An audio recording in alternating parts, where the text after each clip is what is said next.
Man, I tell myself every year, it's the day before Thanksgiving. You got to take it easy. You're staring down a 12-round heavyweight bout tomorrow, and then I still look the other way, and my eye is scooping another piece of pecan pie on my plate tonight. As we come to you here live from Norfolk, Virginia, year of our Lord 2025, November 26th, ahead of Thanksgiving. Appreciate everyone jumping in here. Tonight, obviously, we'll touch on the news of four-star running back Messiah Mickens out of Harrisburg, Pennsylvania, committing to James Franklin and Virginia Tech yesterday. Touch on a little bit of the Virginia preview as the Virginia Tech Hokies prepare for the Commonwealth Clash. Get in some more general recruiting scoops, some more official visits, some more intel stemming from last week's official visits and some of those visitors, and then just some questions and answers. So make sure to jump in the live chat. Any questions you have, we'll try and touch on them tonight. But before we start the show, just have to give a massive, massive thank you to everyone who supported the show, got it up off the ground. Said last show that 80% of everyone's not subscribed. And that's still the case. But man, I looked up, gained over 200 subscribers. We eclipsed the 1,000 subscribers mark. So thank you, everyone who watches this show, stays involved in the live chat. It means the world. It's been a ton of fun getting this going. Please subscribe. It's free, costs you nothing, and that allows us to hopefully produce and put out the best show for the viewers. So thank you so much for that. Be a friend, tell a friend if you enjoy the program. Only going to be getting better from here. But thank you so much. But make sure to subscribe, like the video, dump in the live chat with any questions or anything, and we'll get into a little bit of all of that. But off the top, obviously the largest news of the last couple of days was Messiah Mickens, the four-star running back from Harrisburg, Pennsylvania. And how did this happen? Obviously, it had a great relationship with Penn State, but specifically James Franklin. He's been committed there for well over 2 years. And as soon as the James Franklin news broke, decommitted from Penn State, and then obviously ended up at Virginia Tech. Had a really great visit. Heard this one was pretty much shut down over the weekend. Someone who had a really great visit. Obviously, the parents have a great relationship with Franklin, just getting to learn the area. And I think you'll see a lot of that with a lot of these recruits. On the last show, was asked, how do you feel about a lot of these prospects? What are you thinking? Where do they go? And I think you have to feel very confident with a lot of these prospects to see some news. You say, how did this happen? It's the James Franklin. I mean, he's a guy who closes. He obviously has great connection with these guys, and he's done an amazing job. So I would definitely say I know tomorrow's Thanksgiving. Tonight, I know a lot of people are spending quality time with their families. I was just spending quality times hanging up the Christmas tree, getting all the decorations on, doing that. If you have a vested interest in Virginia Tech, I would make sure to stay tuned in tomorrow. I would expect some news to start coming out on some prospects potentially locking in with Virginia Tech. So that's sort of what it sounds like. Obviously, they have another big visitor weekend ahead, but it sounds like there's going to be some momentum trickling out tomorrow on Thanksgiving. So make sure to stay tuned in for that. But not to pass Messiah Mickens, obviously a guy who's got a ton of tools. You know, is someone who's probably going to come into college, and I know he has that four-star rank. He has a lot of really quality traits. Sounds like he camped with a 4.5 time, which is really good. Someone who I think developed pass catcher, can do quite a few things out of the backfield. Sort of a Swiss Army knife back there. He obviously transferred up to the 6A level to go be at the Harrisburg, transferred up a level. His junior year on defense, I think he had 16.5 sacks, so was doing it on both sides of the ball. A one-speed guy, runner, once he sort of gets out of the backfield. And he's probably going to have to transform his body a little bit once he gets to the next level, but that's nothing out of the usual. But someone obviously very targeted as the first scholarship guy as they wanted to get in the class. Messiah Mickens someone you can really rally around. Obviously, first-team All-American just based off the name alone, but someone who can be a flagship waiver for this class, and they're going to take some big swings. Virginia Tech, I know they were sitting there in the 118s, 120s. I think this class is going to form out and round out very big. They're going to take some big swings on this official visit weekend. And really, I mean, they're going to get some quality guys on campus, but they've done an incredible job even reaching out to some of these players. So just stay tuned into vtscoop.com. Along with subscribing to the channel, there's absolutely no better place for all the intel to be ahead of the Messiah Mickens and the coming commitments than vtscoop.com, running the 75% annual promo. That's $2.50 a month for the annual promo. Typically $120 for 75% off of that. I mean, great value. Literally $2.50 a month for the annual program for recruiting, transfer portal, spring camp, spring ball intel, fall camp intel, everything you can imagine, summer camp and in between. Really can't be a better place. So obviously Messiah Mickens was the biggest news, but they've got a lot coming up with the guys from the last official visit weekend. And like I said, last show, feel really great about a lot of those names and would expect some of those names to start trickling out here soon. Maybe as soon as tomorrow for Thanksgiving. So stay tuned in there. But next up, that was great last week, but how about the following official visit weekend?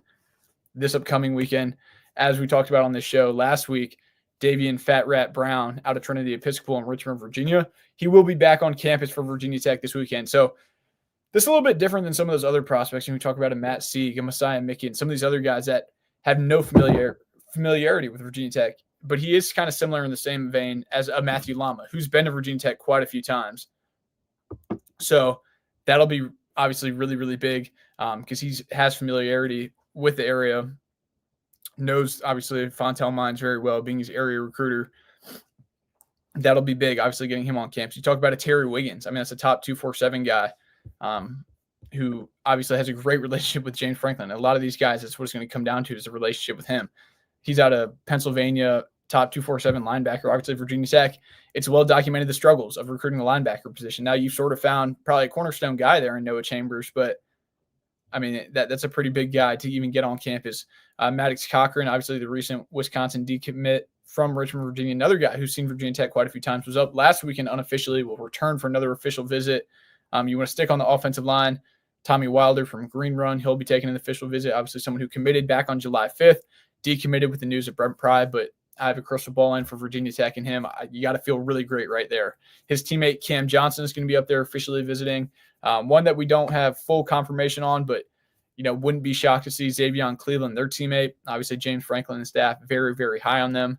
It sounded like it was between him officially visiting West Virginia and Virginia Tech. That one might still be up in the air, but I think you have to feel pretty good with where you're at after having him up last weekend unofficially.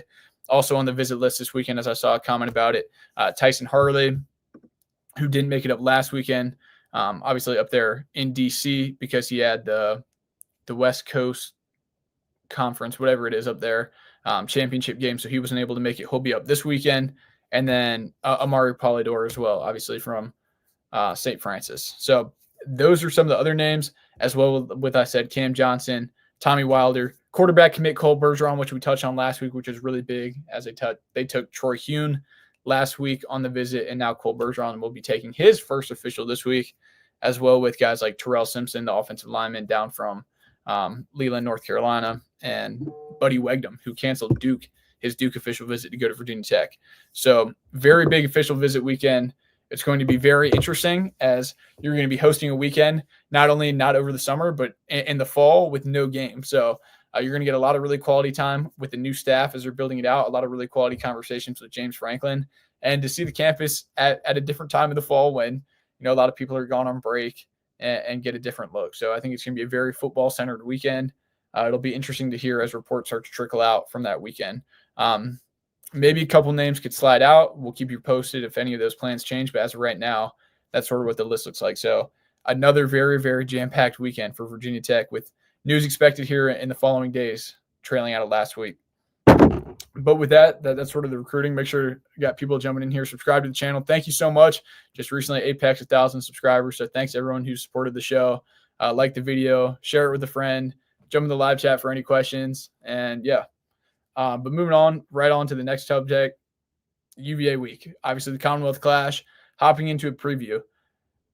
Going and diving into this a little bit, there's a lot of layers here. I think the first one, you'd be remiss when talking about this game if you don't bring up the fact Virginia Tech has obviously been extremely dominant in this series. It hasn't been much competitiveness in the series. Obviously, 19 of the last 20, 23 of the last 25. They've retained, held the cup. Now you had the one in 2019 where obviously UVA went to the ACC championship game, and they're kind of on that magical run this year where Virginia Tech's really having a nightmarish season. So UVA has everything to play for. They have the ACC championship. They control their destiny in that. If they win, they go to that. If they win that game, then they go to the college football playoff pretty much. Like, they control their destiny. They have everything ahead of them. And it feels a little bit like that Auburn-Alabama dynamic where even if Alabama's undefeated going into Jordan-Hare, there's just a spooky, can't get the demon monkey off your back, whatever you want to call it, about going into that place. And it's just something about Virginia Tech. Virginia really has not been able to scare off, even when they've been a more talented program in years past. So how do they treat that dynamic? Obviously, you're starting to see some of those tickets offload there in Charlottesville. Went on a UVA podcast with Wahoo's 24/7 Jackie earlier in the week, and it's going to be really interesting. Obviously, 2 years ago, I posted last night, it was the sprinkler incident, and Virginia Tech overran that stadium, and obviously Virginia is fearful that that will happen again. So how does that crowd dynamic? How does Virginia respond to that on their senior night with everything ahead of them, playing in their building, but obviously it's a little bit more split with the rivalry. But I mean, when you look at it, Virginia's obviously a more talented team on paper. They've run a much cleaner operation all year long. That's why they're sitting in the position they are at 9-2 and not 3-8. They've operated efficiently. That they've definitely skirted destiny a couple times, and it bit them against Wake Forest when Chandler Morris got hurt. But there were definitely a couple more games where you could have had blemishes, but they came out with wins, and that's they won dirty. You think about that Louisville game. Louisville had almost double the offensive yards, but they found 2 defensive scores, and that's how you have to win. You have to win dirty sometimes. But if there's one game that Virginia Tech's going to get up for in a year where there's really not much to play for, it seems like it's going to be Virginia. So that I don't think that's to not be expected. But I think one of the biggest things to watch in this game is that UVA offense, and especially that third down offense, where can that Virginia Tech defense get to the quarterback and rush the passer, because they haven't really been overly efficient there. And Virginia has the number 12th ranked third down offense. Chandler Morris, I know he's a gunslinger, but he's not really the guy to go make the craziest throws. He just kind of plods along, stands in the pocket, takes his hits, but keeps the chains moving. He's fought for them, and when he went down, it was really, really critical for their success. Because I mean, when he's in there, he's just a very steady presence operating the offense. They've got good skill players around them. We'll touch on Jamari Taylor and some of the other playmakers, but he's just sort of been able to carry the load and keep them moving. When you shift to the defensive side of the ball, sort of big picture for UVA, they're number 3 in pass breakups, number 3 on the other side in third down defense. So, I mean, their secondary has been really elite. Now, does that really pair up as well with Virginia Tech? Not their strength in the passing game. We'll see. Are they able to find some of those checkdowns, scheme them up with Montgomery? I think that'll be something to watch. But their third down defense and offense are both really efficient. And that's really operating in the margins, because I think Virginia Tech's tape to win, and we'll get into this at the end, is I think you have to really force turnovers, generate a ton of turnovers, win on special teams, get a couple cat busters there, and you have to win the margins, those third downs, fourth downs percentages, penalties. Like, that's where you have to win this game. It can't be a get down 14 and shoot them out. You want to turn this into a rock fight where you run the ball 35, 40 times and you just slug it out. I think that's Virginia Tech's game script if they want to win this game. But I mean, staying with Virginia's offense, we talked about Jamari Taylor. He's got the most rushing yards in the ACC against a Virginia Tech rushing defense that, has left some things to be desired against more premier opponents. So that'll be really interesting. Obviously, Virginia Tech's net success rate on passing has been lackluster, shifting back to their offense, number 129 on third down, number 122 in the passing department. Well, I guess that's just on third down. So it's been a tough go of it on offense, specifically, obviously, when you're behind the chains on third down, it's been tough. So. And then when you shift it to the other side, you got Chandler Morris, who can kind of stand in there. And even though he's taking hits, been being pressured a lot, he's been able to operate. So Virginia Tech, they're really going to have to lean on that running game, and that's the script. Like I said, running it 35, 40 times a game against UVA, I think that's the script they want to get into. But Virginia, I know and it's a big hit they just took with Cam Robinson, who's arguably one of the best players in the ACC being out. So that's a linebacker who's going to fill a ton of holes, obviously out for the year. That's pretty unfortunate for them, unfortunate timing with what they have ahead. But they have a pretty stout rushing defense. I think it's number 23 rushing defense. Miami, but also for reference, Miami was number 6, and Virginia Tech ran the ball pretty efficiently against them. How about true freshman Jeff Overton? Can't go a full show without referencing him. I think another big thing is going to be Marcellus Hawkins' health. Where is he at? Obviously, the availability report will drop tomorrow, Thursday night at 8 o'clock. We'll have that covered on vtscoop.com. But how healthy are you in that room? personnel-wise. I think that's going to be really big going into the game. Because when you talk about UVA's run D, they've been really good. And Virginia Tech has had success, but they've struggled against some of those better teams. You talk about matchup dynamics and how this factors in for Virginia Tech. UVA is coming off a bye, so they're going to be feeling fresher. And where's Hawkins' health? Obviously, they're a little dinged up. I know UVA's without Cam Robinson, but coming off a bye week, a full 2 weeks to prepare, that's pretty big. So, like I said, Virginia Tech, number 129 in passing success rate. UVA's 2 losses. They didn't record a sack. So is that going to be big in keeping Kyron Drones or Pop Watson? I know people are saying clean. That's going to be big.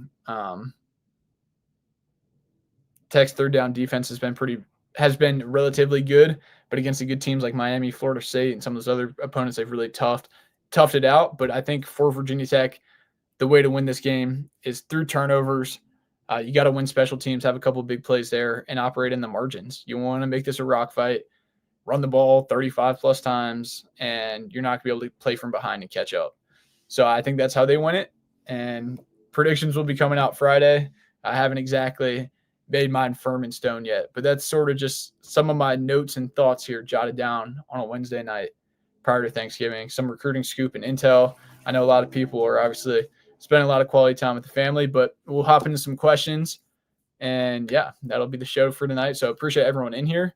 Make sure to drop any questions. We'll go through some Q&A and we'll get everyone out of here before Thursday. But I will say, if you have a vested interest, I would make sure to stay tuned in to vtscoop.com, on the socials, on X at Kolby_Crawford, to this YouTube channel.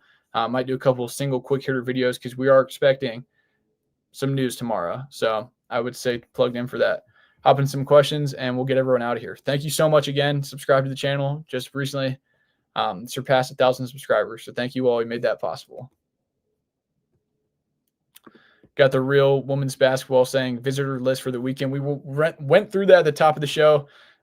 So on the replay, you can watch that back. A couple names I wrote down. Obviously, Davian Brown, Terry Wiggins, Maddox Cochran, Tyson Hurley, Mari Polidor, Cam Johnson out of Green Run, Cole Bergeron from St. Thomas More in Louisiana, Tyrell Simpson, Buddy Wegdom, some of those commitment guys. But for some of the uncommitted guys, Davian Brown, Wiggins, Maddox Cochran, Hurley up in D.C., and Polidor. So this is what we're hearing. We'll see if everyone makes it. That's the expectation. So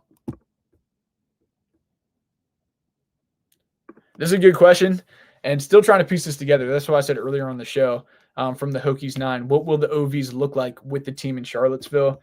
And, talk to some of these players even before the visit. They're a little interested to see, like, what are we going to get into? What are we it's obviously going to be very football and staff-centric, getting to know the staff, because there's not a game, where it's 5 hours of the day taken out. And even talking to some guys, it sounds like they're really excited almost about that, where you get more in-depth quality time because you don't – not like it's a bad thing to go to a game, but as effective as that is, if some of these guys you've been talking to have been up for unofficial visits and they have a big decision here before a week from today, signing day, they want to spend as much quality time with the staff and sort of familiarizing themselves with the back end as they can on these visits. So I think that'll be really interesting. I would recommend that 75% off subscription, VIP membership at vtscoop.com to hear some of these post-visit reactions, because it is a weird situation where seldom do you see a program hosting official visit weekends when you don't have a home football game. So I'm excited to see what they say. Obviously a little bit chilly to go on the lake like they do over the summer, but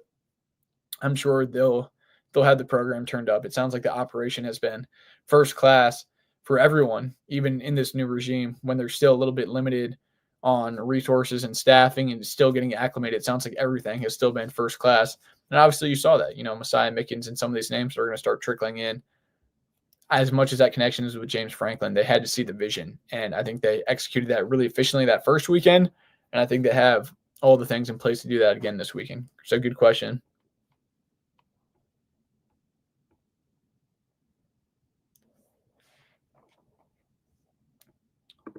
Got Taylor Allen Soccer saying, are there any recruits that you are close to crystal balling? Let's pull up who I have crystal balling for, because I know I have one in for Roseby. I know I have one in for Tommy Wilder, which I feel good about those two.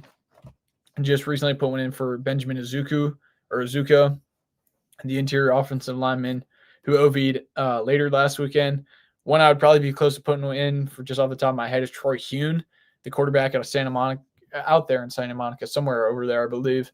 I'd feel pretty good about putting one in there. Him flipping, have one in for Pierce Peterson, the tight end. I would expect him to obviously make that decision here soon. Some other ones, I think I'm pretty close on a Matthew Lama. I think I would be pretty close there. I think Virginia Tech's done a really nice job. So I think that would be one to keep an eye on and would obviously be really big, but that's definitely one to watch. Matthew Lama, I think is probably the answer with Troy Hune. But good question. Appreciate it. Happy Thanksgiving. Amari Smith, quarterback change this weekend. I'm not anticipating it. Still some intel to come out here on Wednesday. Obviously been a little bit distracted, or not distracted, but a little bit beyond the situation, not being local in Blacksburg, just distance-wise, but I would expect them to roll with one. Kyron Drones there again. So, yeah, I know people have been clamoring for it. Obviously, Pop came in, provided a spark against Miami, but I would still expect to see Kyron Drones roll out there for the Commonwealth Clash as a starter. Got Murray Smith again. Appreciate you always in the live chat, man. It's awesome. How much change of roster do you see with this current team going into next year, like people who are most likely leaving? How much change of a roster do you see? I don't know if you're talking about just roster overhaul. I mean, I would expect to see arguably half the roster flipped when you think, I mean, it's probably going to be close to 40 to 50 guys like you saw a year ago coming in from the portal and high school ranks. And that's honestly almost standard in college football nowadays. Now, when you get a program humming and you're building it off the high school ranks, you're not going to see that much just, almost reactionary, violent turnover. But I think this first year, you're going to see some pretty crazy turnover like that, because I said it on the Wahoo 24/7 pod, like I said mentioned earlier, but I was asked about, like, where's the vibe of the locker room? Like, some people are obviously very excited because they've been pitched as a cornerstone for the upcoming future regime. And then there's other guys who are sort of staring down the reality that you're going to be kind of processed out of the program. And that's tough, but that's the new age of college football. You have 105 and you kind of have to make a move to be competitive next year, because you saw it with James Franklin. 12 years of equity at a place doesn't matter much if you lose 3 games. So that's just kind of the new world of college football. But I would expect a pretty big turnover, probably about half the roster from this year to next. Got Amari Smith again. What's the deal with Matt Sieg? Obviously, top 100 safety, top 247. Matt Sieg up there in Pennsylvania. OV last weekend. Down, going to be announcing live on the CBS Sports YouTube channel on National Signing Day, December 3rd, a week from today. I'm going to pitch again. VTscoop.com, this YouTube channel, going to have a ton of content for Virginia Tech signing day. It's going to be so busy here this next week, but there's going to be no better place to be. So make sure to stay tuned in for all those details. But he will be announcing live on the YouTube channel then, down between Indiana, Notre Dame, but Notre Dame is really out. Virginia Tech, Pitt, Indiana, I think I already said that. And obviously Penn State, where he's committed. I think if you're Virginia Tech, you've put yourself in a really good spot. Getting him on campus last weekend, they've done a really good job there. I think there's still some things to play out there between Indiana and Pitt, but I think Virginia Tech's done a really nice job. So a week from today, he'll be making his announcement, but they made a great move this last weekend.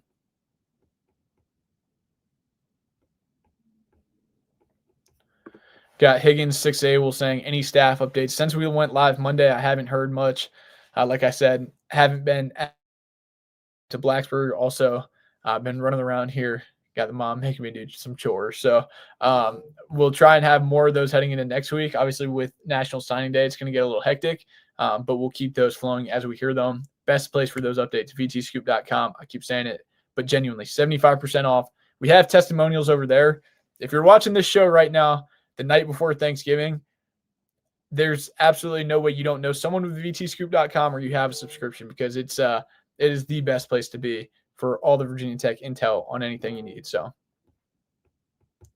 Mark Smith again with a good question. Any chance Adrian Hamilton stays committed? I was asked this earlier on the site. Obviously, Adrian Hamilton, the interior offensive lineman, realistically probably projects as a center at the next level from up in D.C., St. John's. Committed to Virginia Tech currently. He's going to take an official visit to Michigan this weekend for the game. He didn't visit last weekend with the new staff, hasn't visited. He's going to OV to Michigan next week. I likely see that one flipping to Michigan.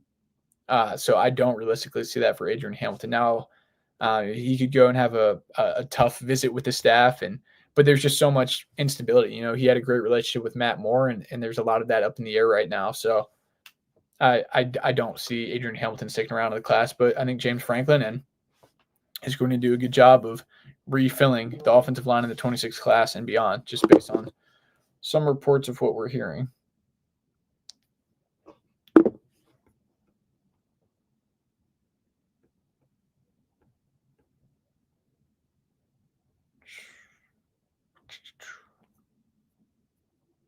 Appreciate all the comments.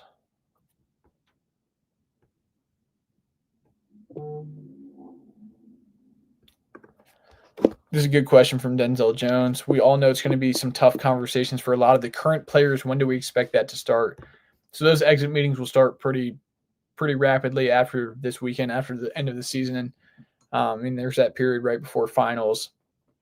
And it's a little bit different this year because the portal window was different last year with this year in January. I'm not exactly sure, but those exit meetings happen pretty quickly, pretty soon after the end of the season. A lot of people obviously understand where their standing is within the program. But yeah, I mean, there are going to be some of those tough conversations that it's never the easiest conversation to have. So those will happen pretty quickly here at the end of the year. I saw a question about staffing, sort of in that same vein. I would expect to see some of those announcements, if certain things line up right, some of those announcements pretty quickly after this last game weekend. That's going to start moving pretty quickly for those two timelines questions.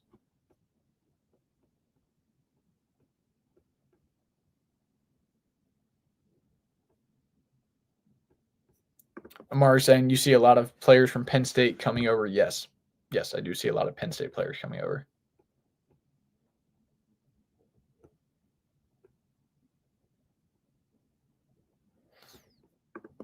Is there any word on offensive line recruits? Coach Franklin stated in his intro press conference it starts up front. We need offensive linemen bad.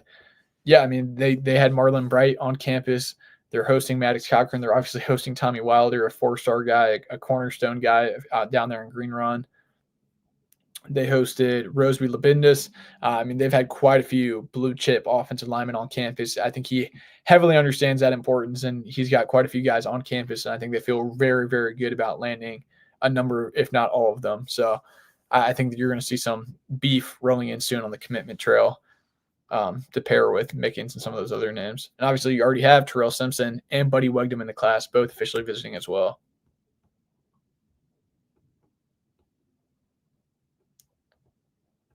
Seeing a lot of questions about transfers and potential transfers. A lot of this is up in the air. I mean, specifically with Overton's cases, people are saying, I think you feel good about Jeff Overton. I mean, some of these names, like a lot of these tough conversations, it moves pretty quickly. So it's always evolving. You know, you can feel good one day. I mean, there's some players that last year we ought to do a tell-all at some point because, I mean, they were in the portal or saying they were going to be in the portal since September, and you come around to that window and they're convinced to stay. So that's why I try and don't traffic in that, because it's easy to say, come on here and say, yeah, this guy's going in and that's happening and this is what's happening. But you know, I don't think it's fair to them because, you know, a lot of people are still changing their minds, making decisions, and rightfully so, especially in this situation where you have a new staff and different things. It's always evolving situation. We'll say that.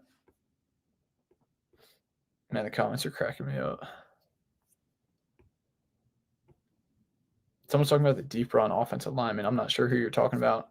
Are you talking about green run offensive lineman, Tommy Wilder? Deep run. I don't know if anyone's from deep run. Shout out short pump, though. I know we got some people on short pump watching. This is a good question. Think Messiah Mickens redshirts? I think he does, honestly. There's just I think he's going to have to transform his body a little bit to the next level. He's got a lot of really high quality tools. Obviously, I think a guy who can get to that 4 or 5 speed, can catch the ball out of the backfield, 5'10", probably get to like 220, probably play close to that weight, 210. But I think he has to change his body a little bit to play at that next level. Obviously, he's changed a lot from his junior to senior year. So I think they're going to have to get him a year in the program, get him going. I don't know if he's as ready-made as guys like Jeff Overton. But that's not to say he won't be ready. And if you think about that trio next year, obviously people are already fantasizing about it. I think, they will have a pretty healthy stable of backs next year.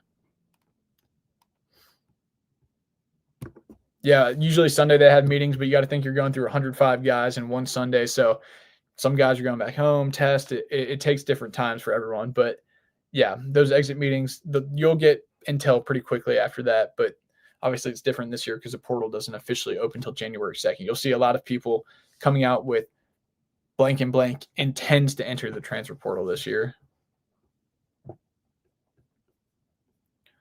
That's a good question. If Penn State makes a bowl game, will that hinder staff announcements? Obviously, a lot of this is being rumored with Penn State playing Rutgers this week to get that 6th win. I'm not sure because I think a lot of these coaches, they've obviously been in conversation with James Franklin. Are they going to coach that bowl game? I don't really foresee that. I could see them moving pretty quickly after that game. After this Saturday slate of games this week, I think you're going to see a lot of real movement heating up because signing day is Wednesday, and you really got to hit the ground running. There's a lot of stuff to be done. I know a lot of people in the building, in the facility, will not be sleeping much here in the next week.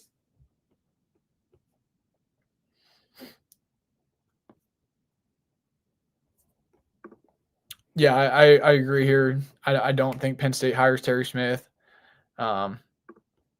If he's retained, I think that will have some guys stay, but I think a lot of these players already have their minds made up.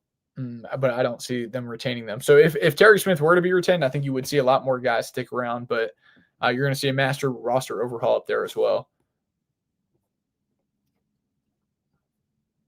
I see some questions in the comments about retaining Coach Brooks. That's not a name on staff that I've heard or anticipate to be retained on the staff.